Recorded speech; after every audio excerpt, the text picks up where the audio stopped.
اعوذ باللہ من الشیطان الرجیم بسم اللہ الرحمن الرحیم الحمد للہ رب العالمین الرحمن الرحیم مالک یوم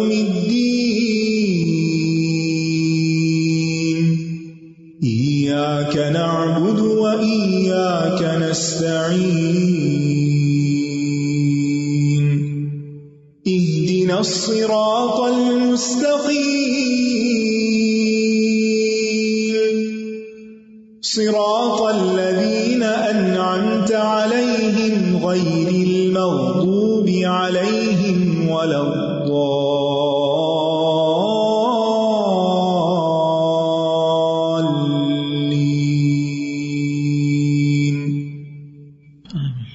السلام علیکم ورحمۃ اللہ وبرکاتہ۔ وعلیکم السلام ورحمۃ اللہ وبرکاتہ۔ کیا حال ہے سب کا؟ الحمدللہ، نحمده ونصلی علی رسولہ الکریم، اما بعد فاعوذ باللہ من الشیطان الرجیم، بسم اللہ الرحمن الرحیم، رب اشرح لی صدری ویسر لی امری واحلل عقدۃ من لسانی یفقہوا قولی۔ الحمد للہ الکریم القادر العظیم القاہر، خلق فقدر وشرع فیسر، فکل الی ما قدرہ وقضاہ صائر، لا الہ الا اللہ وحدہ لا شریک لہ ولا ند ولا مظاہر۔ ہر قسم کی حمد اللہ کے لیے ہے جو کریم ہے اور قدرت رکھنے والا ہے، عظمت والا اور غالب ہے، جس نے پیدا کیا اور اندازہ مقرر کیا اور شریعت مقرر کی اور اس کو آسان بنایا۔ پس جو اللہ نے تقدیر مقرر کی اور جس کا تقدیر میں فیصلہ کیا، وہ سارا اسی کی طرف لوٹ کر جانے والا ہے۔ اس کے سوا کوئی معبود برحق نہیں، وہ اکیلا ہے، اس کا کوئی شریک نہیں اور اس کا کوئی ہمسر نہیں اور اس کا کوئی مددگار نہیں، یعنی وہ سارے کام اکیلے ہی کرتا ہے۔ ہر چیز کا خالق اور مالک وہی ہے۔ نحن نقص عليك أحسن القصص بما أوحينا إليك هذا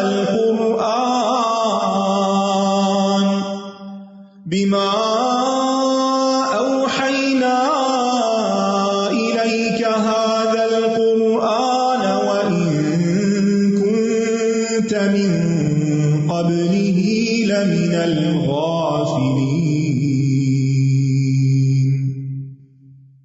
ابو البشر آدم علیہ السلام نے جب جنت کا پھل کھا لیا تو انہیں اپنی غلطی کا فوری احساس ہو گیا۔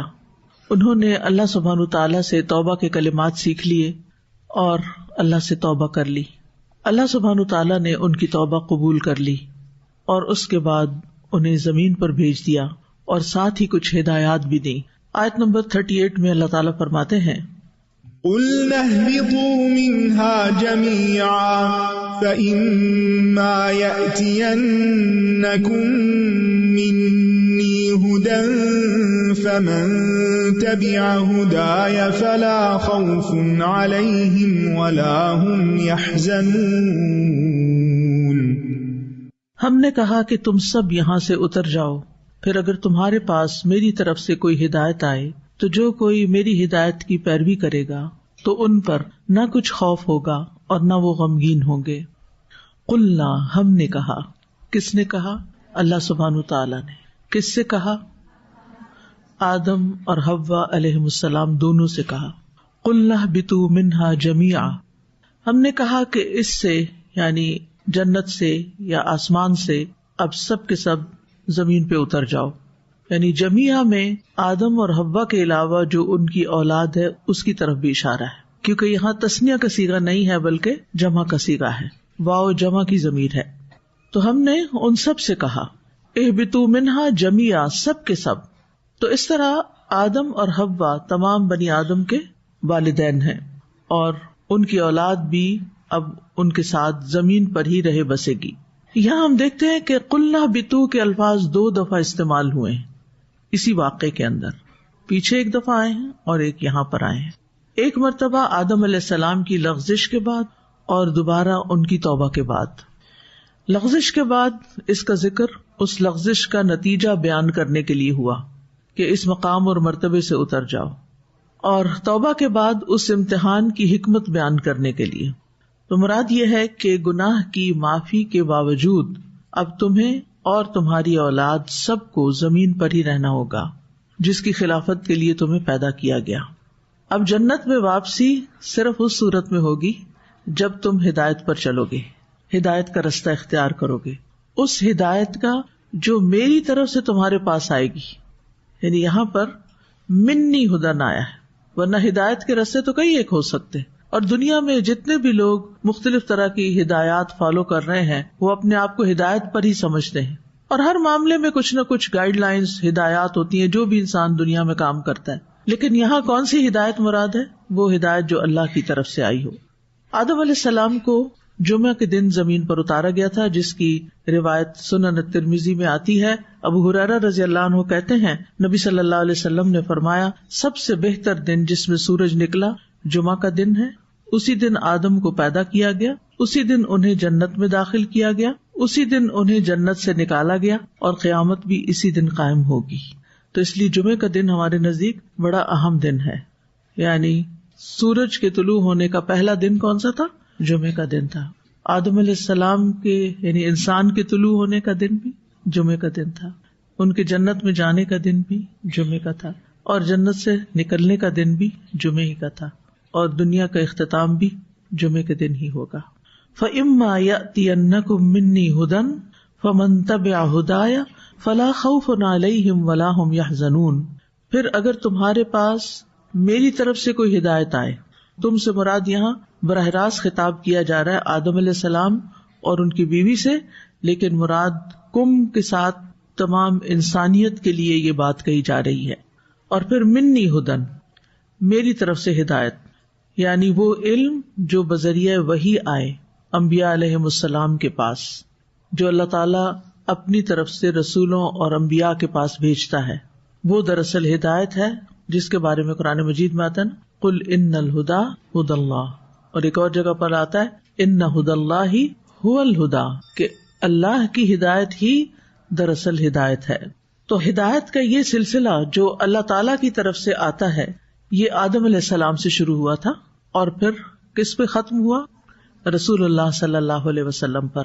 آپ آخری نبی ہیں، قرآن مجید اور احادیث نبوی آخری وحی الہی ہے. اس دوران میں کتنے رسول کتنے نبی آئے ان کی اصل تعداد صرف اللہ کو معلوم ہے.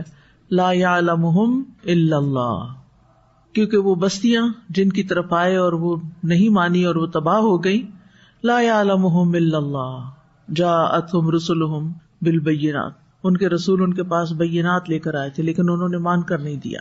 تو فمن تبع ہدایا، یعنی جو ان باتوں کی جو انبیاء لے کر آئے ان کی تصدیق کرے اور پھر ان کے اندر پائے جانے والے احکامات پر عمل کرے تو وہی لوگ دراصل ہدایت یافتہ ہوں گے.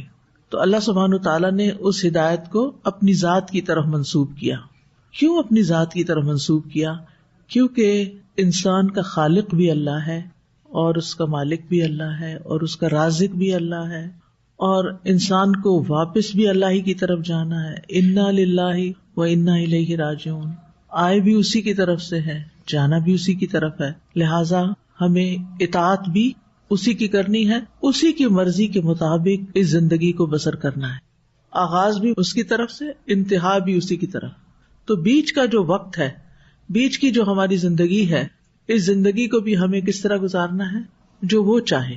یہ نہیں ہو سکتا کہ پیدا کرنے والا وہ ہو اور انجام ہمارا اس کے ہاتھ میں ہو، اور بیچ میں ہم اپنی مرضیاں کرتے رہیں یا شیطان کی مرضی پہ چلیں یا لوگوں کی مرضی پہ چلیں. نہیں، عقل مند وہی ہے جو اس بیچ کے عرصے میں جتنا بھی اس کو یہ وقت ملا ہے اس زندگی میں، وہ سارے کا سارا اللہ کے حکم کے مطابق بسر کرے. تو اس سے یہ بات بالکل واضح ہو جاتی ہے کہ اصل ہدایت وہ ہے جو اللہ کی طرف سے آتی ہے، وہ نہیں جو لوگوں کی رائے ہوتی ہے، لوگوں کا اوپینین ہوتا ہے، یا لوگوں کی پسند ناپسند ہوتی ہے، یا جو ٹرینڈز ہوتے ہیں، یا لوگ کیا پسند کرتے ہیں، لوگ کس سے خوش ہوتے ہیں، لوگ کیا چاہتے ہیں ہم سے، ہم کس چیز کو فالو کرتے ہیں، عام طور پر اپنی زندگی میں کیا فالو کرتے ہیں، کس کو فالو کرتے ہیں. جب ہم اپنے کھانے پینے کی چوائسز کو دیکھتے ہیں تو اس میں کیا دیکھتے ہیں؟ کیا کھانے پینے کے معاملے میں ہمیں ہماری شریعت نے کوئی رہنمائی دی ہے؟ اللہ تعالیٰ کی طرف سے کوئی رہنمائی آئی ہے؟ بلکہ قرآن مجید میں جو احکامات شروع میں دیے گئے ہیں اول ان میں سب سے پہلے کھانے پینے کے احکامات ہی ہیں. لباس کے معاملے میں کوئی رہنمائی ملتی ہے ہمیں کہ کیسا لباس پہنے اور کیا نہ پہنے؟ قرآن مجید سے ملتی ہے، احادیث سے ملتی ہے. پھر ہمیں کیا کرنا چاہیے؟ اسی کو فالو کرنا چاہیے. شادی بیاہ کے معاملے میں، مرد اور عورت کے ریلیشن شپ کے معاملے میں کوئی رہنمائی ملتی ہے ہمیں؟ ملتی ہے. وراثت کے معاملے میں، مال کمانے کے معاملے میں، خرچ کرنے کے معاملے میں، صرف نماز، روزہ، حج، زکوٰۃ ہی کے بارے میں نہیں، زندگی کے ہر معاملے میں ہمیں ہمارے دین نے رہنمائی دی ہے، اور وہ رہنمائی اللہ تعالیٰ کی طرف سے آئی ہے. پھر اگر کوئی اس کے مطابق زندگی بسر کرے گا، اس رہنمائی کو لے گا، تو وہ ہدایت یافتہ ہوگا، وہ کامیاب ہوگا. اور یہ صاف صاف اعلان کر دیا گیا ڈے 1 سے ہی، شروع سے ہی. اور یہ اس آخری کتاب قرآن مجید میں یہ سب کچھ پوری طرح پریزرو کر دیا گیا قیامت تک کے لیے، تمام انسانوں کے لیے، کہ اصل ہدایت یہ ہے. تو کوئی کتنا بھی بڑا عالم ہو، کوئی کتنا بھی بڑا سائنٹسٹ ہو، کتنا بھی بڑا ریسرچر ہو، کوئی ڈاکٹر ہو، کوئی انجینئر ہو، کوئی بھی، کوئی فلاسفر ہو، کوئی پوئٹ ہو، شاعر ہو، کوئی بھی ہو، کوئی راہب ہو، کسی نے اپنی ساری زندگی صرف عبادت کرتے گزاری ہو، نو میٹر ہو سو ایور، کسی کی بات بھی حجت نہیں. ہر چیز کے لیے ہمیں رہنمائی قرآن و سنت سے ہی لینی ہے، اور اسی میں ہمارا فائدہ ہے. کیونکہ بعض اوقات ہم قرآن و سنت کو پیچھے کر دیتے ہیں، ہم کہتے ہیں فلاں کا یہ قول ہے، فلاں یہ کہتا ہے، فلاں کی یہ رائے ہے، آخر وہ بھی تو اتنا پڑھا لکھا ہے. نہیں، وہ اللہ کی مخلوق ہے، اس کی سوچ لمیٹڈ ہے، اس کا تجربہ لمیٹڈ ہے. انسان اپنے آپ کو بھی پوری طرح نہیں جانتا، کہاں یہ کہ تمام انسانوں کو جان کر ان کے لیے کوئی قانون وضع کرے جو ان سب کے فائدے میں ہو، جو ان بائسڈ ہو، جس میں کوئی زیادتی نہ ہو، کوئی ظلم نہ ہو، جس میں سب کو اس کا حق دیا گیا ہو. یہ صرف اور صرف اللہ سبحانہ وتعالیٰ ہی کر سکتا ہے. تو اس لیے فَإِمَّا يَأْتِيَنَّكُم مِّنِّي هُدًى فَمَن تَبِعَ هُدَايَ فَلَا خَوْفٌ عَلَيْهِمْ وَلَا هُمْ يَحْزَنُونَ.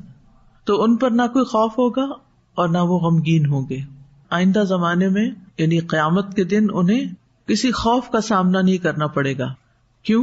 اس لیے کہ وہ جس رب سے ملاقات کے لیے جا رہے ہیں، اب دوبارہ اٹھ کر قبروں سے نکل کر، انہوں نے اپنی ساری زندگی اسی فکر میں گزاری، اسی جستجو میں گزاری، اسی چیز کو معلوم کرنے میں گزاری کہ ہمارا رب ہم سے کیا چاہتا ہے. اور پھر صرف معلوم نہیں کر لیا بلکہ اس کے مطابق عمل بھی کیا. کیونکہ یہاں پر آپ دیکھیے فمن تبع ہدایا، تبع کا کیا مطلب؟ فالو کرنا. اور یہ فالو کرنے کا لفظ تو آج اس دور میں کوئی مشکل ہے ہی نہیں. کیا مطلب ہے فالو کرنے کا؟ تو جو اس ہدایت کے پیچھے چلے گا، جو اس ہدایت کو اپنائے گا، اسی کے مطابق زندگی بسر کرے گا، تو اس پر خوف نہیں ہوگا، وہ بالکل امن میں ہوں گے. وَهُم مِّن فَزَعٍ يَوْمَئِذٍ آمِنُونَ. وہ اس دن کی گھبراہٹ سے، اس دن کی پریشانی سے بالکل امن میں ہوں گے، کیونکہ وہ اپنا ہوم ورک کر کے آئے ہیں. جو ذمہ داری انہیں دی گئی تھی انہوں نے پوری کی. انہوں نے ہر قدم پر، چاہے وہ ان کے کھانے پینے کا معاملہ تھا یا شادی بیاہ کا معاملہ تھا یا کاروبار اور بزنس یا جاب کا معاملہ تھا، ہر معاملے میں انہوں نے یہی دیکھا کہ ہمارے رب کو کیا پسند ہے، اور طریقہ بھی صحیح رکھا، اور اس کے ساتھ ساتھ رب کی عبادت بھی کرتے رہے، اس میں بھی ڈنڈی نہیں ماری، اس کو بھی پیچھے نہیں چھوڑا. وَلَا هُمْ يَحْزَنُونَ. اور نہ وہ غمگین ہوں گے کس چیز پر؟ جو پیچھے گزری ہوئی زندگی پر. انہیں ریگریٹس نہیں ہوں گے. ریگریٹس کس کو ہوتے ہیں؟ اپنی پچھلی زندگی پر کس کو ریگریٹ ہوتا ہے؟ جس نے ضائع کیا ہوتا ہے، جس نے اپنے وقت کو عقل مندی سے استعمال نہیں کیا ہوتا، جس نے اس میں کچھ کمایا نہیں ہوتا، جس نے اس کو فضول بیکار میں گما دیا ہوتا ہے. ایسے لوگ پھر وہاں غمگین ہوں گے اور حسرتوں کا شکار ہوں گے. وہ یوم الحسرہ بھی ہے کہ ہم سوچتے ہی رہ گئے کہ یہ کریں گے، وہ کریں گے، بڑی بڑی آرزویں اور تمنائیں تھیں، لیکن کیا کرایا؟ کچھ بھی نہیں، خالی ہاتھ واپس آ گئے.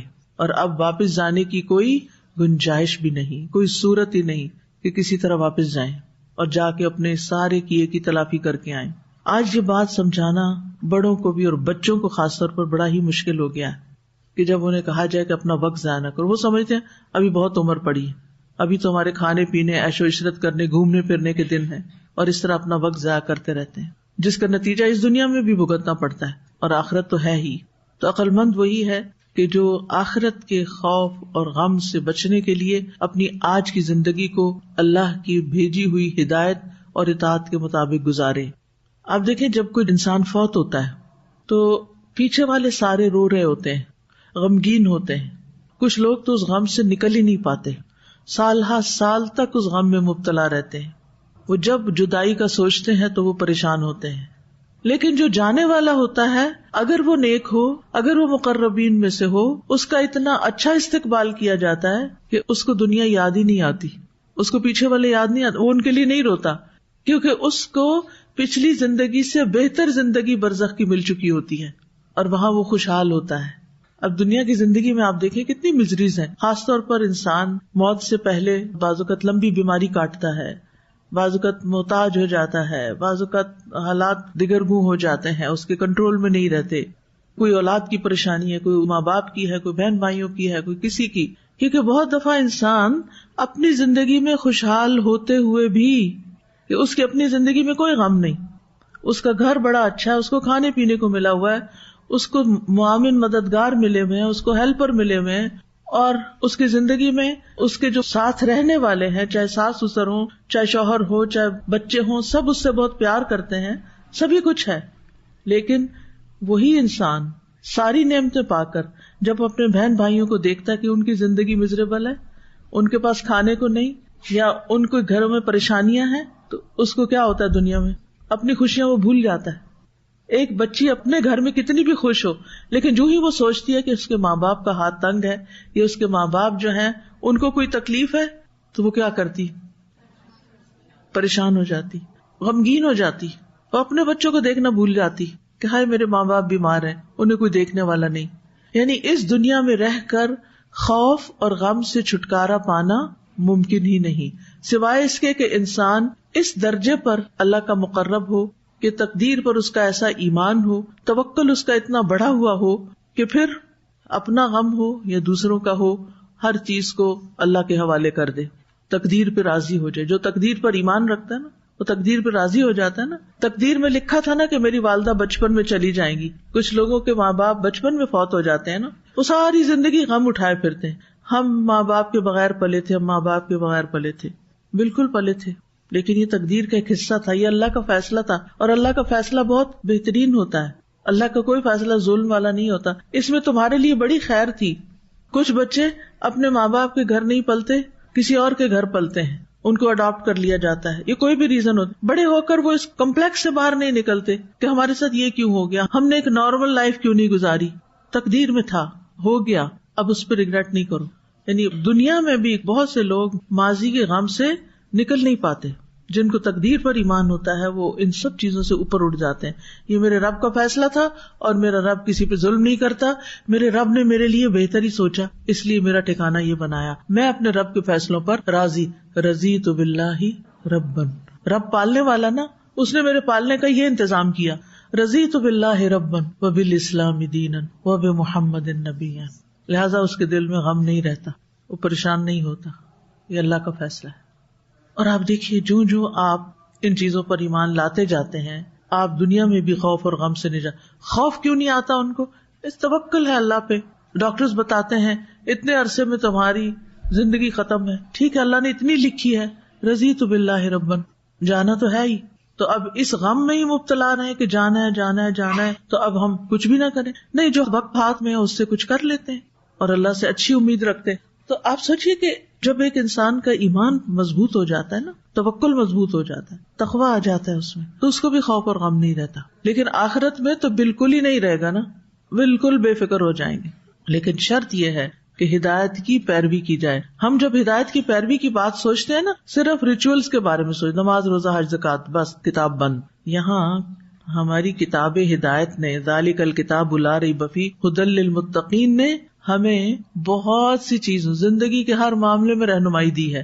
اگر ہم اس کتاب کو پڑھتے رہیں اور اس کے مطابق اپنے مسائل حل کرتے رہیں تو انشاءاللہ انتہائی پرسکون اور اطمینان میں ہوں گے۔ تو اس شخص کو خوف نہیں ہوتا جس نے اپنا کام درست کیا ہوتا ہے، اپنے وقت کو صحیح استعمال کیا ہوتا ہے. اس شخص پر کوئی غم نہیں ہوتا جس نے اپنے وقت کو، اپنی زندگی کو صحیح مقاصد کے لیے استعمال کیا ہوتا ہے. سورۃ طٰہٰ میں اللہ تعالیٰ فرماتے ہیں اسی واقعے کے سلسلے میں، قَالَ اهْبِطَا مِنْهَا جَمِيعًا، وہاں آدم اور حوا کو خطاب ہے. اب آپ دیکھیے ایک جگہ ایک لفظ استعمال ہوا، دوسری جگہ دوسرا. اس میں کوئی کنٹرڈکشن نہیں ہے، اس میں وسعت ہے، یعنی ان کو براہ راست بھی خطاب ہے اور سب سمیت بھی. قَالَ اهْبِطَا مِنْهَا جَمِيعًا، تم دونوں اکٹھے اس سے اتر جاؤ. بعض لوگ کہتے ہیں نا آدم کو کہیں اتارا، حوا کو کہیں اتارا، تو اس آیت میں کیا ہے؟ جمیعاً، سارے اتر جاؤ. بعضکم لبعض عدو، تم میں سے بعض بعض کے دشمن ہوں گے. فَإِمَّا يَأْتِيَنَّكُم مِّنِّي هُدًى فَمَنِ اتَّبَعَ هُدَايَ فَلَا يَضِلُّ وَلَا يَشْقَىٰ. پھر اگر تمہارے پاس میری طرف سے کوئی ہدایت آئے، جو میری ہدایت کے پیچھے چلا تو نہ وہ گمراہ ہوگا اور نہ مصیبت میں پڑے گا.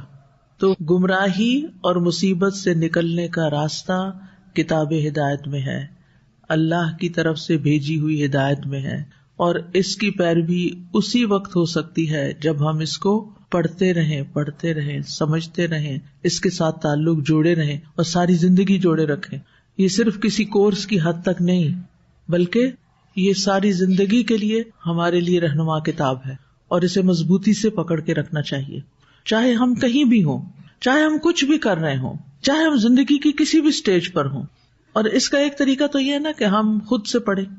بعض اوقات خود سے پڑھتے ہیں، خیال بھٹک جاتے ہیں، ادھر ادھر ہو جاتے ہیں.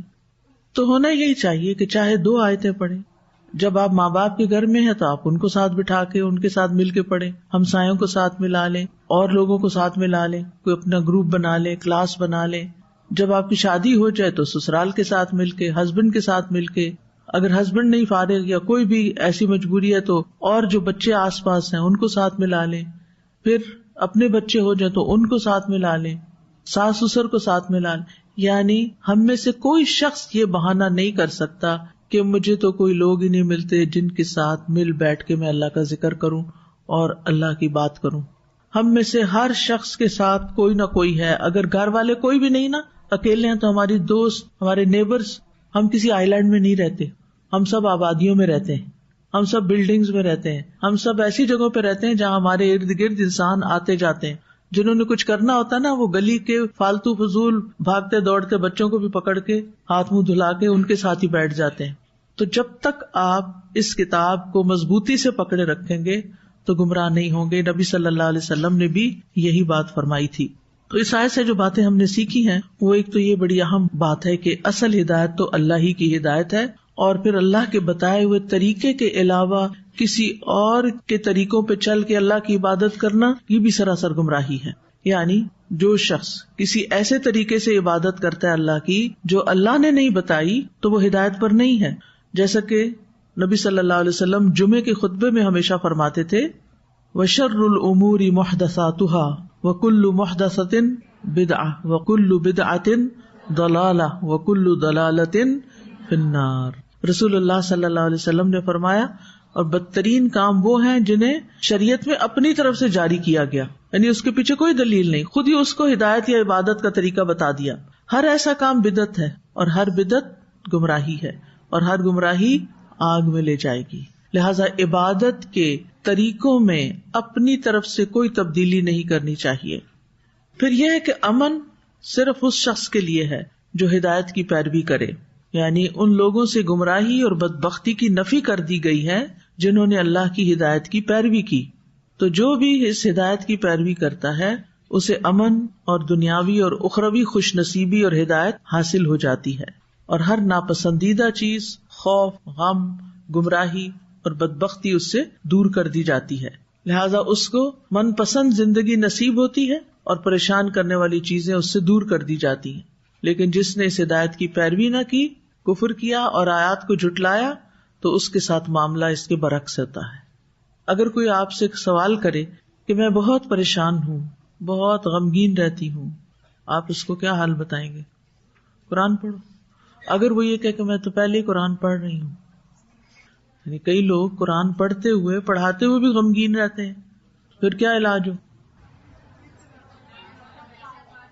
آپ جائیے آج گھر اور بیٹھ کے لکھیے کہ پریشانیوں سے نکلنے کا طریقہ کیا ہے، خوف اور غم سے نکلنے کا طریقہ کیا ہے. سمپل ورڈز میں تو یہاں لکھا ہوا ہدایت کی پیروی نا، ٹھیک ہے نا.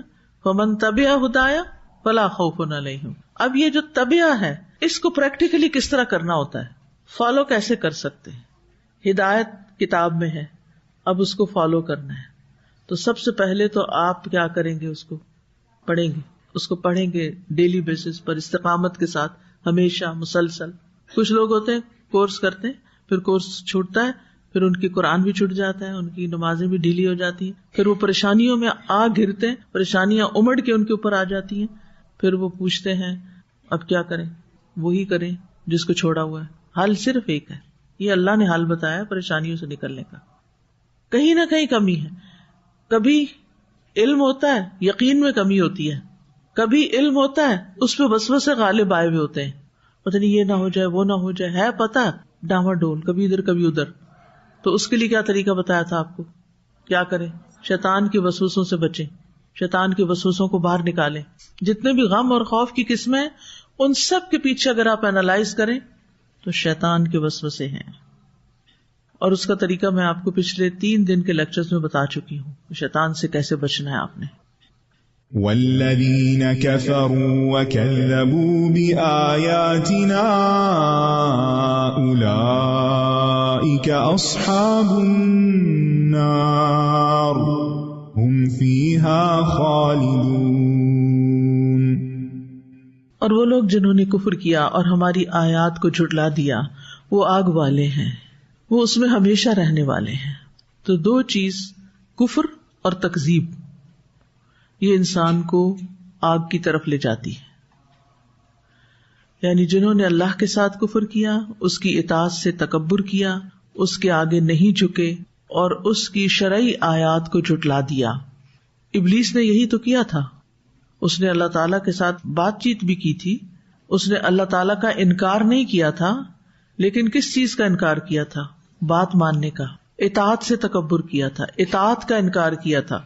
کوئی اگر یہ کہے کہ میں اللہ کو تو مانتا ہوں پر اللہ کا ہر حکم نہیں مان سکتا کیونکہ مجھے اس دنیا میں بھی رہنا ہے، کچھ باتیں میں اللہ کی مانوں گا، کچھ میں اپنی مانوں گا، لوگوں کی مانوں گا، تو کیا خیال ہے اس کے بارے میں؟ کیا یہ رویہ درست ہوگا؟ نہیں. یا ایھا الذین آمنوا ادخلوا فی السلم کافۃ، رات تراویح میں سنا ہوگا، ادخلوا فی السلم کافۃ، اسلام میں، سلامتی میں پورے کے پورے داخل. تو جب میں یہ آیت سن رہی تھی، پھر سلم جو ہے اسلام کے لیے بھی ہے اور سلامتی کے لیے بھی ہے. تو جو اسلام میں پورا داخل ہو گیا گویا وہ امن اور سلامتی میں آ گیا، اور جس نے انکار کیا اور جھٹلا دیا تو پھر اس کے لیے کیا ہے، اس کے لیے آگ ہے. اور خالدون یعنی وہاں ان کا ابدی قیام ہوگا، آگ کے ساتھ لازم ہو کر رہ جائیں گے.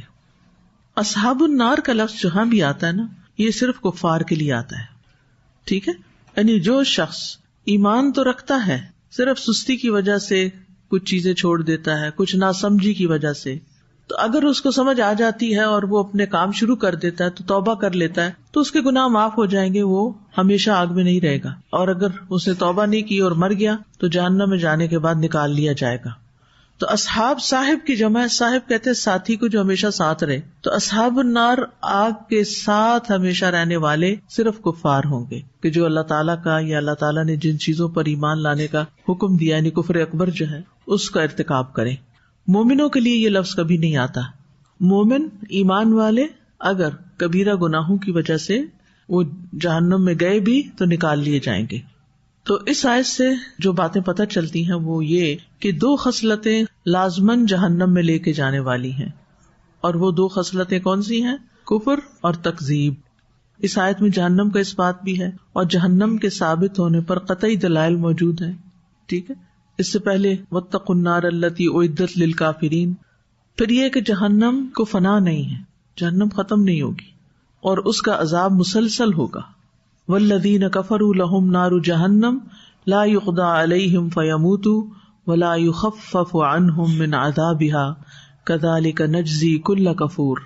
قیامت کے دن موت کو ذبح کر دیا جائے گا. ابو سعید خدری کہتے ہیں رسول اللہ صلی اللہ علیہ وسلم نے فرمایا موت کو ایک ایسے مینڈے کی شکل میں لایا جائے گا جو سفید اور سیاہ ہوگا، پھر ایک آواز دینے والا فرشتہ آواز دے گا کہ اے اہل جنت. اس پر وہ گردنیں اٹھا کر اس کی طرف دیکھیں گے. پھر آواز دینے والا فرشتہ پوچھے گا کیا تم اس مینڈے کو پہچانتے ہو؟ وہ بولیں گے ہاں یہ موت ہے، اور ان میں سے ہر شخص اسے دیکھ چکا ہوگا. پھر منادی کرنے والا آواز دے گا اے اہل دوزخ. اس پر وہ گردنیں اٹھا کر دیکھیں گے تو وہ پوچھے گا کیا تم اس کو پہچانتے ہو؟ وہ جواب دیں گے ہاں یہ موت ہے، اور ان میں سے ہر شخص اس کو دیکھ چکا ہوگا. پھر اسے ذبح کر دیا جائے گا. پھر کہا جائے گا اے جنت والو، اب تمہارے لیے ہمیشگی ہے، موت تم پر کبھی نہ آئے گی. اور اے جہنم والو، تم بھی ہمیشہ اس میں رہو، اب موت نہیں ہے. موت کا خاتمہ ہو جائے گا لیکن جہنم کا خاتمہ نہیں ہوگا. جہنم والے جہنم میں موت کی تمنا کریں گے لیکن مر نہ سکیں گے. وَيَأْتِيهِ الْمَوْتُ مِنْ كُلِّ مَكَانٍ وَمَا هُوَ بِمَيِّتٍ. موت اسے ہر طرف سے آئے گی مگر وہ مرے گا نہیں. ثُمَّ لَا يَمُوتُ فِيهَا وَلَا يَحْيَا. جہنم کی زندگی نہ زندگی ہے اور نہ موت ہے. إِنَّهُ مَن يَأْتِ رَبَّهُ مُجْرِمًا فَإِنَّ لَهُ جَهَنَّمَ لَا يَمُوتُ فِيهَا وَلَا يَحْيَا. بے شک حقیقت یہ ہے کہ جو اپنے رب کے پاس مجرم بن کر آئے گا تو یقیناً اسی کے لیے جہنم ہے، نہ وہ اس میں مرے گا اور نہ جیے گا. تو یہاں یہ قصہ مکمل ہوتا ہے. آدم علیہ السلام کے بارے میں چند ایک باتیں اور آپ کے گوش گزار کرنا چاہوں گی کہ آدم علیہ السلام ایک طویل زندگی گزارنے کے بعد بالآخر فوت ہوئے. تو ان کا آخری وقت کیسا تھا اس کے بارے میں مسند احمد میں ایک روایت آتی ہے جسے البانی نے صحیح قرار دیا ہے. اتئی سے روایت ہے، وہ کہتے ہیں کہ میں نے مدینہ منورہ میں ایک بزرگ کو گفتگو کرتے ہوئے دیکھا تو لوگوں سے ان کے متعلق پوچھا کہ یہ کون ہے. لوگوں نے بتایا کہ یہ ابی ابن کعب ہیں. ابی ابن کعب کون تھے؟ یہودی عالم تھے جو مسلمان ہو گئے. وہ کہہ رہے تھے جب آدم علیہ السلام کی موت کا وقت آیا تو انہوں نے اپنے بیٹوں سے فرمایا بچوں میں جنت کے پھل کھانا چاہتا ہوں. ان کو جنت کی یاد آئی، چنانچہ ان کے بیٹے جنتی پھل کی تلاش میں نکل گئے. ان کا سامنا فرشتوں سے ہوا. ان کے ساتھ کفن اور حنوط تھی اور ان کے ہاتھوں میں کلہاڑیاں، پھاوڑے اور کسیاں بھی تھی. فرشتوں نے ان سے پوچھا اے اولاد آدم کہاں کا ارادہ ہے اور کس چیز کو تلاش کر رہے ہو، کہاں جا رہے ہو؟ انہوں نے بتایا کہ ہمارے والد بیمار ہیں اور ان کا دل جنتی پھل کھانے کو چاہ رہا ہے. فرشتوں نے ان سے کہا کہ واپس چلے جاؤ کہ تمہارے والد کا وقت آخر قریب آ گیا ہے، یعنی موت کا وقت آ گیا ہے. فرشتے جب آدم علیہ السلام کے پاس پہنچے تو حوا علیہ السلام انہیں دیکھتے ہی پہچان گئی کیونکہ دیکھ چکی تھی پہلے جنت میں، اور آدم علیہ السلام کے ساتھ چمٹ گئی. آدم علیہ السلام نے ان سے فرمایا کہ پیچھے ہو جاؤ، تمہاری وجہ سے میرے ساتھ یہ معاملات پیش آئے، میرا اور میرے رب کے فرشتوں کا راستہ چھوڑ دو. چنانچہ فرشتوں نے ان کی روح قبض کر لی، انہیں غسل دیا، کفن پہنایا، حنوط لگائی، گڑھا کھودا، قبر تیار کی، ان کی نماز جنازہ پڑھی، پھر قبر میں اتر کر انہیں قبر میں لٹایا، اس پر کچی اینٹیں برابر کر دی. پھر قبر سے باہر نکل کر ان پر مٹی ڈالنے لگے اور اس کے بعد کہنے لگے اے بنی آدم یہ ہے مردوں کو دفن کرنے کا طریقہ. مستدرک حاکم بھی آتا ہے کہ فرشتوں نے ہی غسل اور کفن کا طریقہ سکھایا تھا. رسول اللہ صلی اللہ علیہ وسلم نے فرمایا، یہ صحیح الجامع صغیر کی روایت ہے، جب آدم علیہ السلام فوت ہوئے تو فرشتوں نے انہیں طاق بار غسل دیا.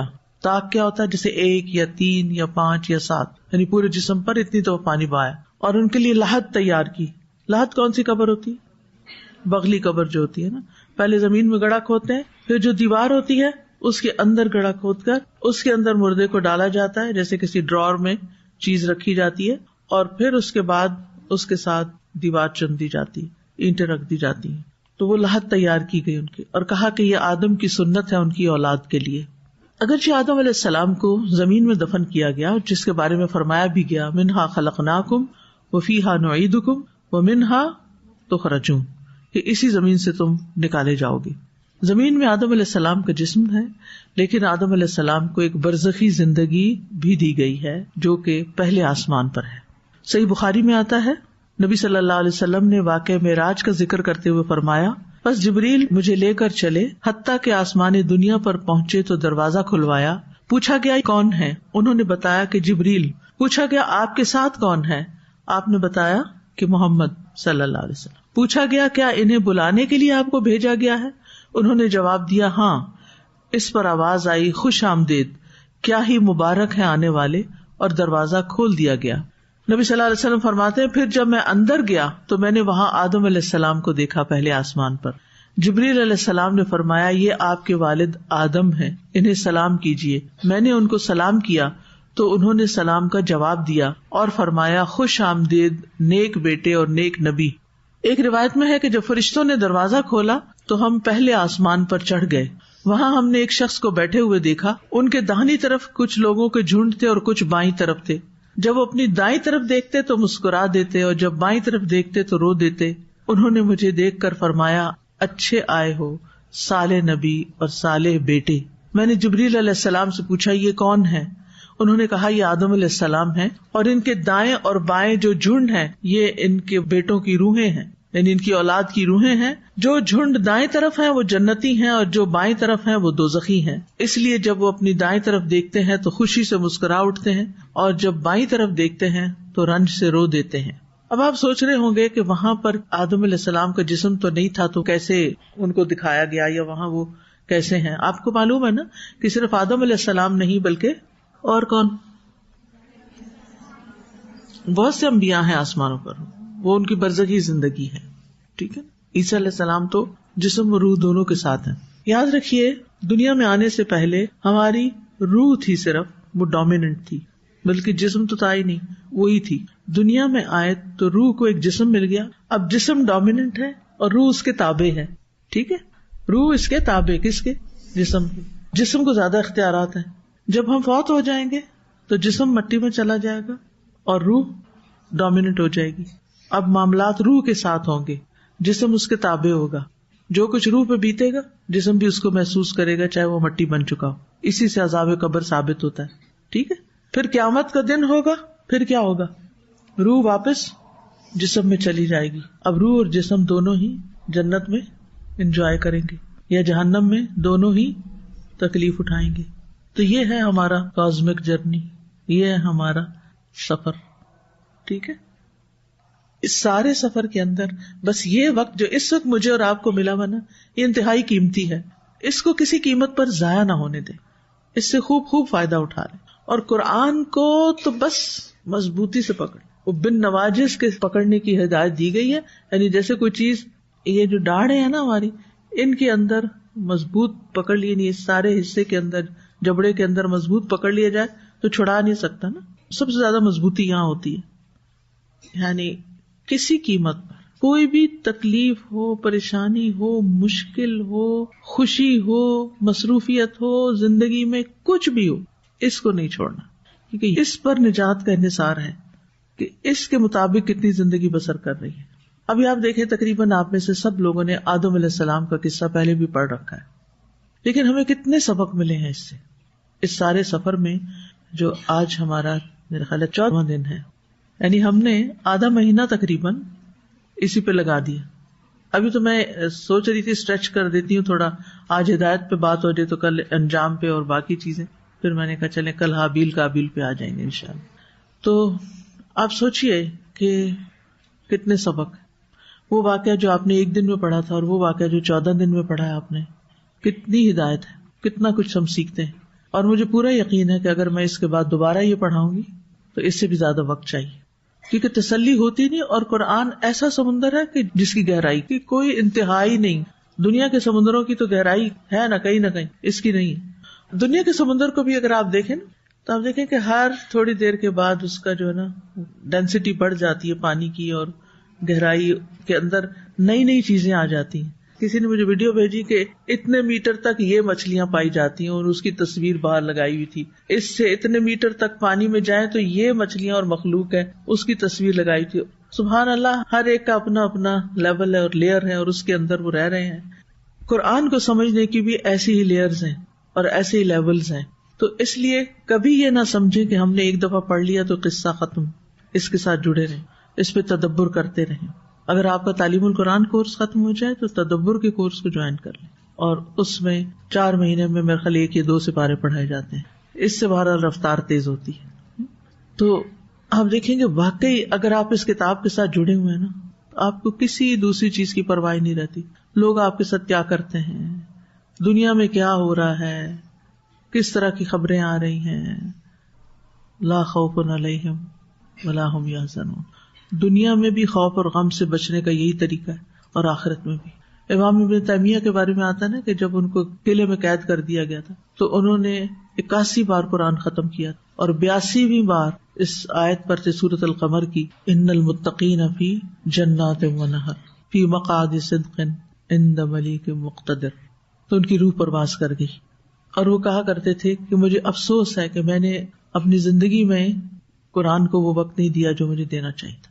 حالانکہ انہوں نے قرآن مجید میں جتنا غور و فکر کیا اور جیسے جیسے احکامات اس سے نکالے بہت کم لوگوں کو وہ نصیب ہوا ہے، لیکن وہ بھی افسوس کرتے ہوئے گئے. ہم لوگ جو وقت ہی نہیں دیتے اس کو، اللہ ہم پہ رحم کر دے. ہمارے اندر یقین کی کمی ہے، اس یقین کو پختہ کرنے کی ضرورت ہے. بہرحال اب تھوڑی سی بات رہ گئی ہے کہ قیامت کے دن آدم علیہ السلام کا مقام کیا ہوگا. ابو ہریرہ کہتے ہیں نبی صلی اللہ علیہ وسلم نے فرمایا قیامت کے دن سب سے پہلے آدم علیہ السلام کو پکارا جائے گا تو ان کی اولاد انہیں دیکھے گی. کہا جائے گا یہ تمہارے باپ آدم ہے، یعنی وہاں انٹروڈیوس کیا جائے گا. وہ کہیں گے لبیک و سعدیک، میں سعادت مندی کے ساتھ حاضر خدمت ہوں. اللہ تعالیٰ فرمائے گا اپنی نسل میں سے جہنم کا حصہ الگ کر دو.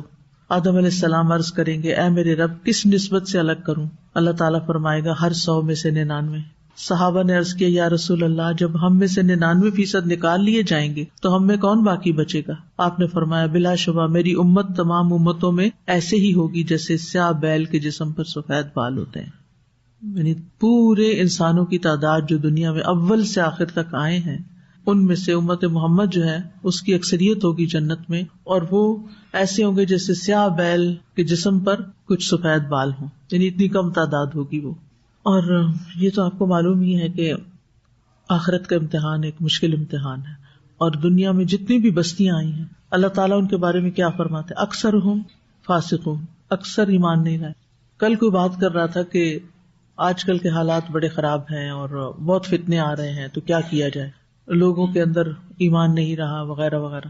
ان کا ایسی باتیں سوچ کے ہمیں پریشان نہیں ہونا چاہیے، اس لیے کہ نوح علیہ السلام کے دور کے حالات کیا تھے. حالانکہ وہ تو بہت ارلی ایج تھی، بہت ارلی سٹیج ہے نا. نوح علیہ السلام کی آدم علیہ السلام کے بعد جو سب سے بڑے پیغمبر گزرے رسول ہیں، بیچ میں کچھ اور بھی ہیں لیکن وہ رسول نوح علیہ السلام. کتنا عرصہ انہوں نے تبلیغ کی، 950 سال. اور کتنے لوگ مسلمان، اور کیا وہ کم تھے تعداد میں؟ تو وہ بیل پہ چند سفید بال ہی بنتے ہیں نا. وَلَقَدْ أَضَلَّ مِنْكُمْ جِبِلًّا كَثِيرًا. اللہ تعالیٰ فرمائے گا قیامت کے دن کہ یہ تو تمہارے لوگوں کی ایک اکثریت گمراہ کر کے لے گیا اپنے ساتھ. أَفَلَمْ تَكُونُوا تَعْقِلُونَ هَذِهِ جَهَنَّمُ الَّتِي كُنْتُمْ تُوعَدُونَ اصلوها اليوم. ہم حالات کا رونا نہیں روئیں اور نہ اس پہ پریشان ہو، ہم اپنے لیے پریشان ہو کہ ہم کیا کر رہے ہیں، ہم اپنی زندگی میں سے کتنا وقت قرآن کو دے پا رہے ہیں اور اس کے مطابق کتنا عمل ہے. اسی طرح قیامت کے دن لوگ حساب کتاب کے لیے حضرت آدم کے پاس آئیں گے کہ جلد قائم کیا جائے، اللہ تعالیٰ سے ریکویسٹ کریں. صحیح بخاری کی روایت ہے نبی صلی اللہ علیہ وسلم نے فرمایا میں قیامت کے دن تمام لوگوں کا سردار ہوں گا. کیا تمہیں معلوم ہے یہ کس لیے؟ اللہ تعالیٰ پہلے اور پچھلے لوگوں کو ایک میدان میں جمع کرے گا، دیکھنے والا ان کو دیکھ سکے گا اور ہر پکارنے والا ان کو اپنی آواز سنا سکے گا. سارے ہی لوگ ہوں گے لیکن دیکھے جا سکیں گے.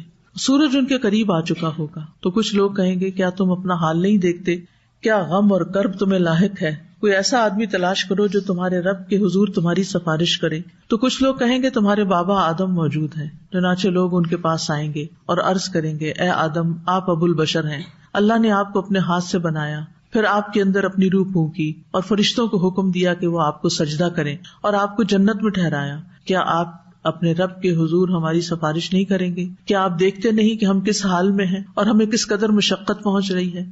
وہ فرمائیں گے آج میرا رب اتنا غضبناک ہے، اتنا غضبناک، نہ اس سے پہلے ہوا نہ اس سے بعد ہوگا. اس نے مجھے درخت کے قریب جانے سے منع کیا تھا لیکن مجھ سے نافرمانی ہو گئی. اب مجھے اپنی جان کی فکر ہے، نفسی نفسی، تم میرے علاوہ کسی اور کے پاس جاؤ. اور پھر نوح علیہ السلام کے پاس آئیں گے اور پھر وہ ابراہیم علیہ السلام کے پاس آئیں گے اور پھر وہ موسیٰ علیہ السلام کے پاس آئیں گے، پھر عیسیٰ علیہ السلام کے پاس آئیں گے اور آخر کار محمد صلی اللہ علیہ وسلم کے پاس. اور پھر آپ اللہ تعالیٰ کی حمد بیان کریں گے، سجدے میں گر پڑیں گے، پھر شفاعت ہوگی اور قیامت قائم ہوگی، یعنی حساب کتاب شروع ہوگا. اللہ تعالیٰ ہمیں اس دن اپنے امن میں رکھے اور ہم سے ناراض نہ ہو. اللہ تعالیٰ نے آدم علیہ السلام کی اولاد کو فضیلت بھی بخشی ہے جس کا ذکر قرآن مجید میں آتا ہے. اولئک الذین انعم اللہ علیہم من النبیین من ذریۃ آدم وممن حملنا مع نوح ومن ذریۃ ابراہیم واسرائیل وممن ہدینا واجتبینا اذا تتلی علیہم آیات الرحمن خروا سجدا وبکیا. تو آدم علیہ السلام کو اللہ تعالیٰ نے کئی اعتبار سے فضیلت دی، ان کی اولاد میں انبیاء اٹھائے ان کی اولاد کو بنی آدم کہہ کے مخاطب کیا، یعنی تمام انسان کیا ہیں، بنو آدم ہے، اور وہ ہمارے لیے کیا ہیں، باپ کی حیثیت رکھتے ہیں، ابو البشر ہیں. اللہ تعالیٰ نے آدم کی اولاد کو عزت بخشی، وَلَقَدْ كَرَّمْنَا بَنِي آدم، اور اللہ تعالیٰ نے آدم علیہ السلام کی پیٹھ سے روحوں کو نکال کر سب سے عہد بھی لیا تھا، عہد الست، اور بنی آدم کو مخاطب کر کے شیطان سے خبردار بھی کیا تھا اور شیطان کی عبادت سے روکا بھی تھا.